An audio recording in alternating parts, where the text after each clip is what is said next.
perguntas. O sexto escrito, o primeiro do segundo bloco, é o Lúcio.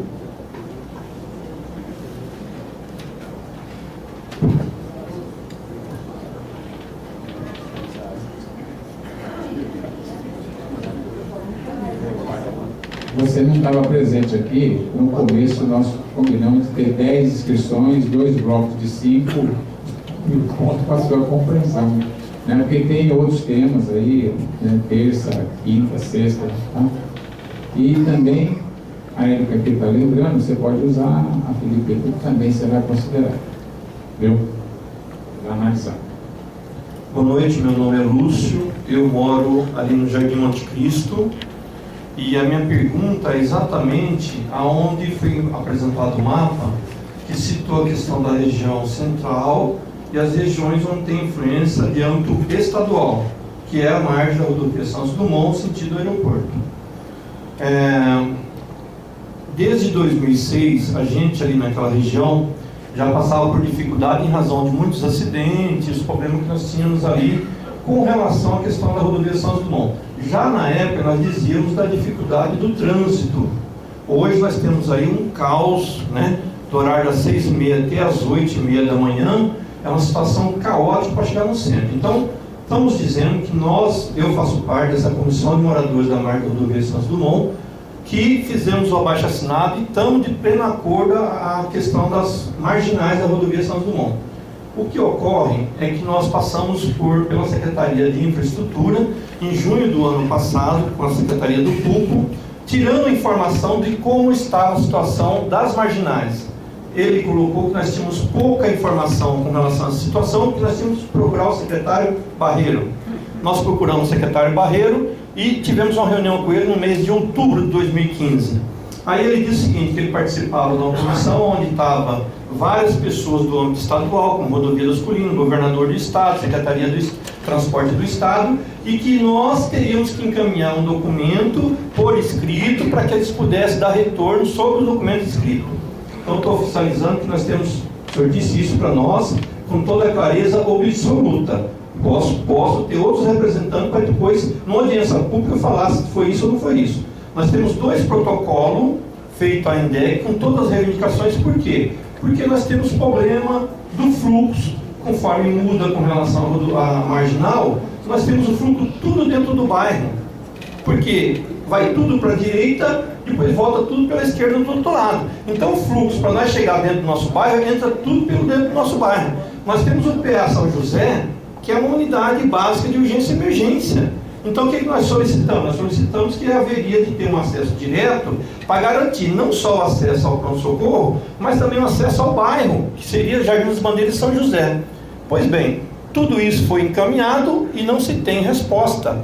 Bom, aí nós pedimos através de alguns vereadores, pedindo informação, algumas coisas já vieram. Como assim, por exemplo, vai desapropriar a margem da rodovia Santos Dumont? Entendemos que sim, mas ainda não está nada certo, que deve ser desapropriado. Agora o problema é o seguinte, o governador já anunciou que era já para ter iniciado essa obra. O prefeito foi em outubro do ano passado para essa reunião, dizendo assim, se for possível, quero estar trazendo as informações do início da obra. E nós estamos lá sem saber o que nós vamos fazer. A população está nos cobrando, questionando.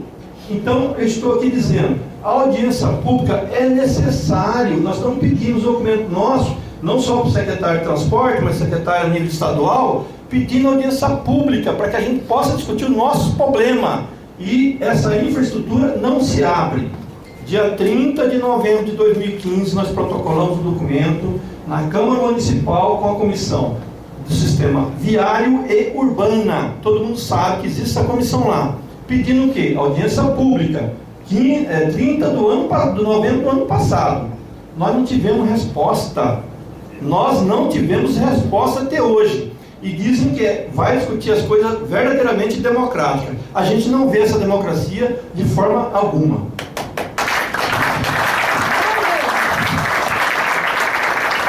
Obrigado, Lúcio. Fábio Denils, depois o Mário.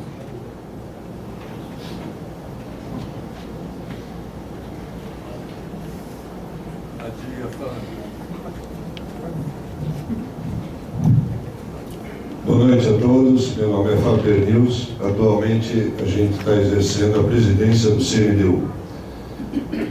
Eu gostaria de fazer um questionamento técnico, até porque a gente não tem um plano de mobilidade como um todo, então eu estou supondo que os dois eixos do BRT, hoje, da Moreiras e da João Boy do Lope, vão servir de base exatamente para a questão do adensamento ao longo desses eixos, como está sendo proposto pelo plano diretor.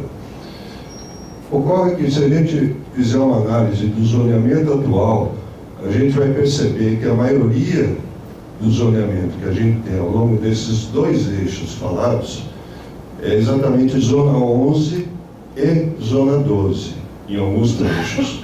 A Zona 11 permite uma ocupação, um coeficiente de aproveitamento, que é o que a gente pode construir, de 1,6 até 1,8. Na Zona 12, nós temos de 2,6 até 2,8. Esse zoneamento não foi ocupado para densamento. Não existem prédios ao longo disso. E o zoneamento existe desde 88, ao longo desses dois eixos, que é o Moreiras Male é um corredor que já existe há séculos, né? Aqui em Campinas, a gente pode falar até assim. Aí eu me pergunto, que incentivo nós vamos ter a partir do momento que o incentivo que eu falo para exatamente isso acontecer, a partir do momento que o plano diretor institui um coeficiente único para a cidade, 1, e para você construir 2 ou 4, como está sendo proposto, você tem que pagar outorga onerosa. Se hoje a gente tem esse coeficiente de graça e não se adensou, como é que isso vai se dar se pagando? Será que isso realmente vai se efetivar? Né? É uma questão que a gente tem que levantar. A segunda coisa a ser levantada é que vocês colocaram 3 pontos fundamentais: Viracopos, Centro e Ciatec. Exatamente, é perfeito. Ciatec é uma tendência de crescimento para Campinas. A indústria dita convencional não se instala mais em Campinas, até porque a concorrência dos municípios vizinhos é muito mais facilitada, e Campinas não tem essa condição de facilitar, então tem que investir mesmo nesse segmento. Agora, é um segmento que faz parte do mundo globalizado. Então o sujeito vai poder chegar em Viracopos, Zona Sul, e vai para o Ciatec, Zona Norte. Qual o veículo que ele vai usar para fazer esse transporte, uma vez que a gente não tem ainda um plano estabelecido? Né? Nós vamos ter um VLT para fazer isso? Né? Como é que isso vai funcionar? Vai passar pelo centro, não vai passar pelo centro? Quer dizer, são questões que eu acho que, principalmente para o ordenamento territorial, são extremamente fundamentais da gente poder perceber esse tipo de coisa. Outro detalhe que eu acho que é extremamente importante, quando a Érica mostrou aquele slide, onde apontam os pontos de parada e de centralidade. Pelo que a gente pode observar lá, o meio de locomoção que está lá é um VLT. É um veículo sobre trilhos, não é um ônibus biarticulado. Achei até interessante. Só que eu chamo a atenção pelo seguinte: vocês fizeram uma análise das centralidades. Eu gostaria de saber qual foi o diagnóstico que vocês fizeram dessas centralidades. Se há algum documento em que vocês narram aquilo que vocês analisaram dessas centralidades.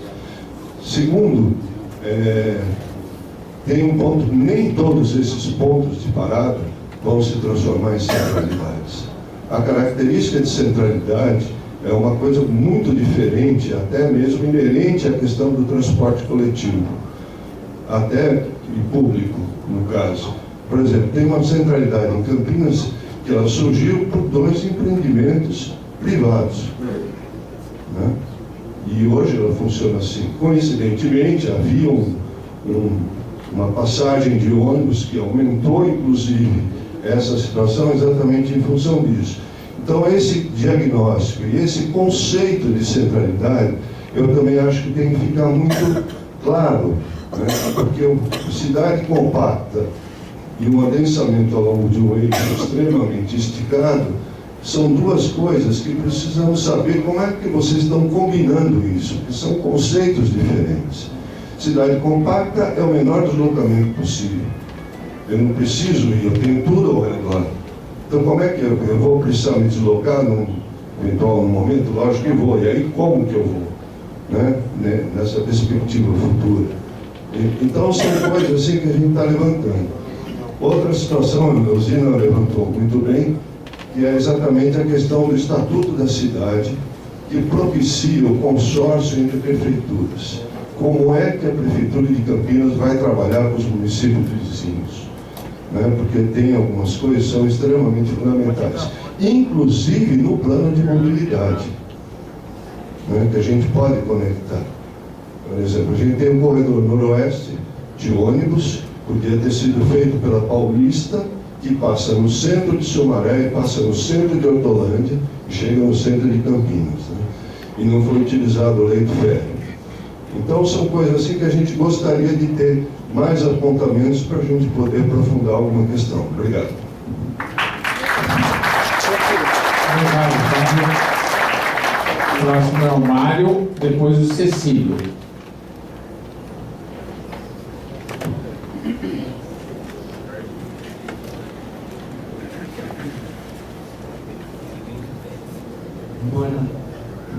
Boa noite. Obrigado pelas apresentações. Novamente, eu falei isso. Então, eu gostaria de fazer dois comentários. Realmente, a ideia da cidade compacta, né? A ideia de aproveitar bem a infraestrutura, eu acho que já aponta, realmente entrando nessa questão do aumento do perímetro urbano, até com os dados que você mesma colocou, né? Na página 75 daquele primeiro documento, aí ele diz: em 20 anos, crescimento populacional de 225 mil habitantes, vazios existentes 95, permanecem ainda desocupados. Previsto até 2030, apenas 40% do que aumentou, como você mesma disse, vai ter um menor aumento. E as áreas vagas comportam um incremento populacional de no mínimo 259 mil, ou seja, 193 maior que as projeções para 2030. Ou seja, realmente, da análise não se vê a necessidade desse aumento do perímetro urbano. Eu vou conectar isso com Barão Geraldo.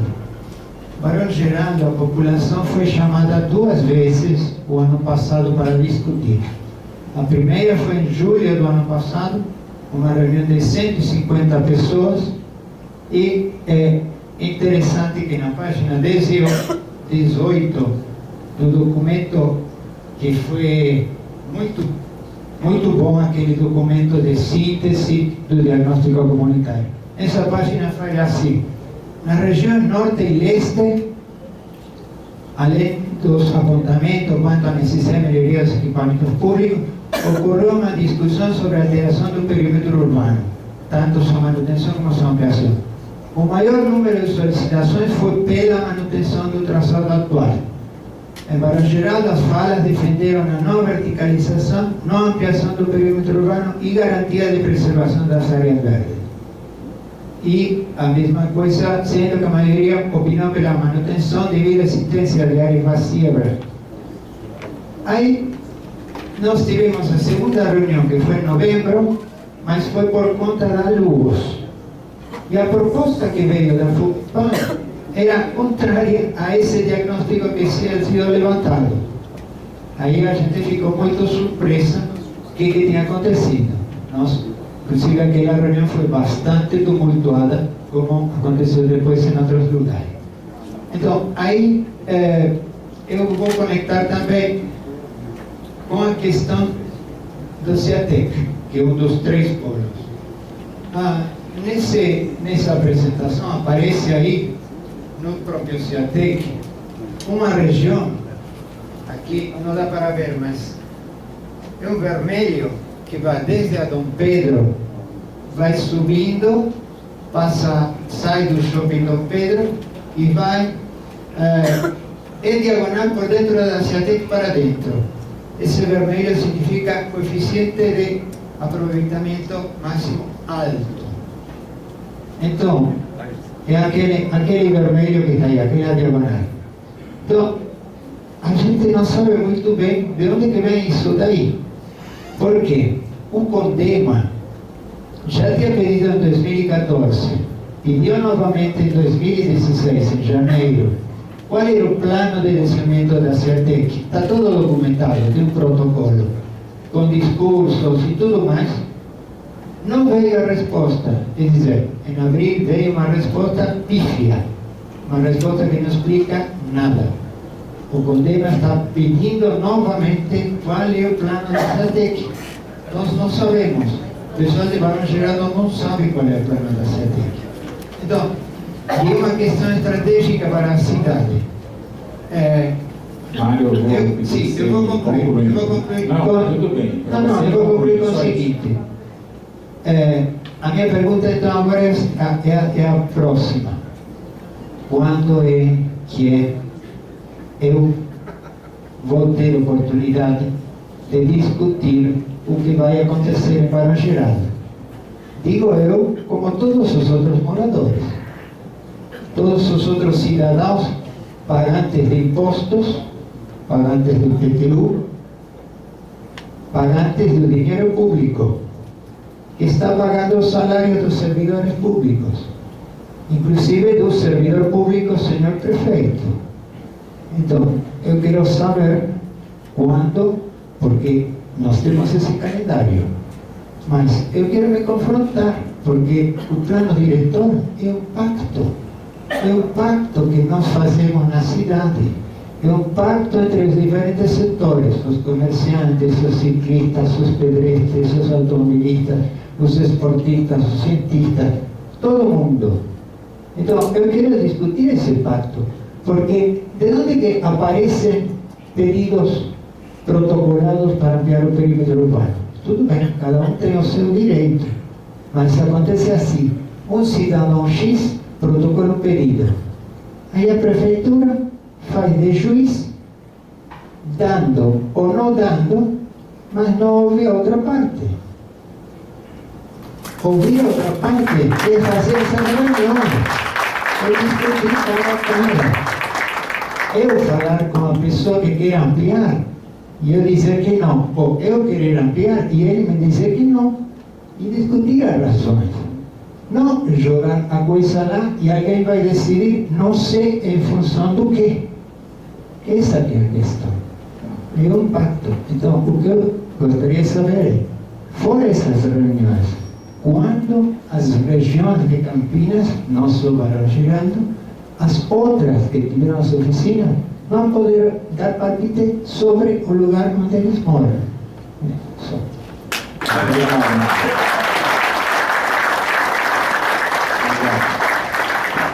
Próximo é o Cecílio, depois a Tereza. Boa noite a todos. Eu sou o Cecílio, moro na região do Campo Grande. A minha questão é em relação à alteração do perímetro urbano da Fazenda Cáceres, a inclusão daquela área no perímetro urbano. Eu gostaria de saber se existe algum plano urbanístico para a área, porque para a gente interessa discutir sim o que vai ser para aquela área. Hoje, bem ou mal, tem o eucalipto, né?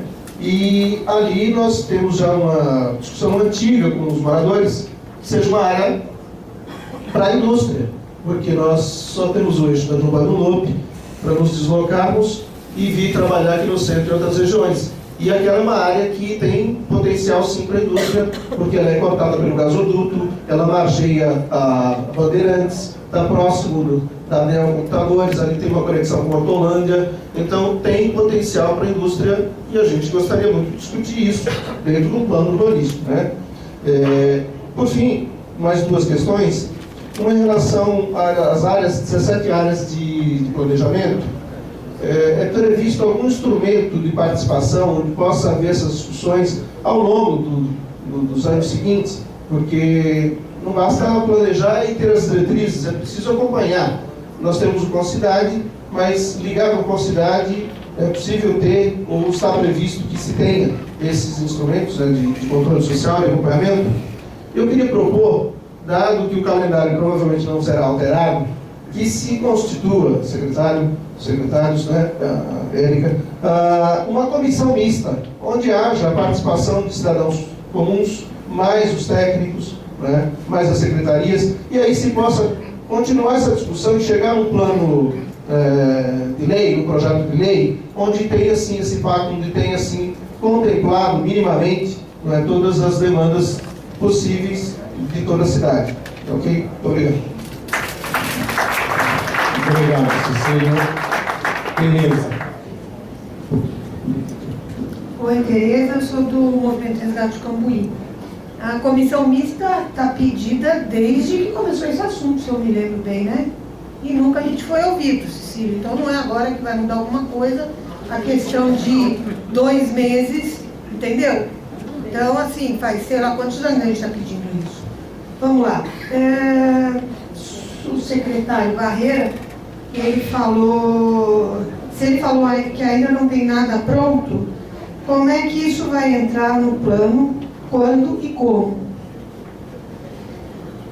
As calçadas, eu acho que não é bem que elas não foram preparadas. Não é obedecida a lei. A lei, depois algum engenheiro me corrija, ela manda, por exemplo, nos prédios, a calçada ser 2 metros para dentro, na mesma altura nas entradas dos prédios. Eu nunca vi isso. O cara erra a altura do prédio, só vê na Jack Motors, ali no Zimbo Maia, é um exemplo gritante disso. O cara erra quando ele faz o projeto do prédio e ele desce um nível que o pedreiro põe até a beira da sarjeta. E aquilo vira uma calçada, onde você tem 0 de locomoção. Até a pé, quem tem a perna boa. Então é uma coisa que não é só a mobilidade, precisa ser revista, cumprida as leis, ou mudadas as leis. Quanto à lei 8161 de 94, se vocês olharem no Diário Oficial de 23/12/2014, tem uma publicação do jurídico do Mário Orlando sobre o Santa Helene.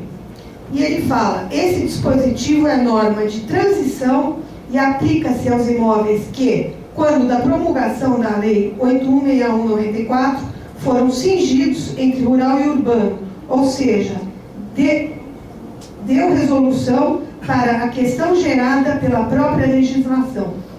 Ou seja, ela não vale mais. Então isso é bom pôr no jurídico e confirmar isso daí, porque está no Diário Oficial. Sobre a extensão do perímetro urbano, eu queria saber aquilo que você falou, Érica, do anel viário que ficou com um dente. Por acaso é o dente que está sendo construído nos armazéns, bem na esquina da Anhanguera com a... Estava no Condema esse mês ou mês passado. Da Anhanguera com a Magalhães Teixeira, não é não? Tá. Era só uma dúvida. Sobre a proibição de empreendimentos em gleba, eu queria que alguém me explicasse por que o Shopping Dom Pedro tem o IPTU em 2014 ainda como gleba. Um dia antes, não pode mais, vai mudar? Como é que é isso para a gente entender? E sobre o projeto, o prazo da entrega do plano, eu vou falar de novo que não é do prefeito, é do CMDU, que é quem tem a prerrogativa do parecer, e que ninguém lembra disso, artigo 174 da Lei Orgânica. Então, uma pergunta, o CMDU vai ter tempo hábil de fazer isso? Se está tudo em proposta? Então ele que manda o tempo, ele pode começar a pedir audiências públicas e começar tudo de novo. Aí nós vamos ver o CMDU como é que vai trabalhar, tá certo? E vamos divulgar bem isso. Obrigada. Obrigado, Tereza.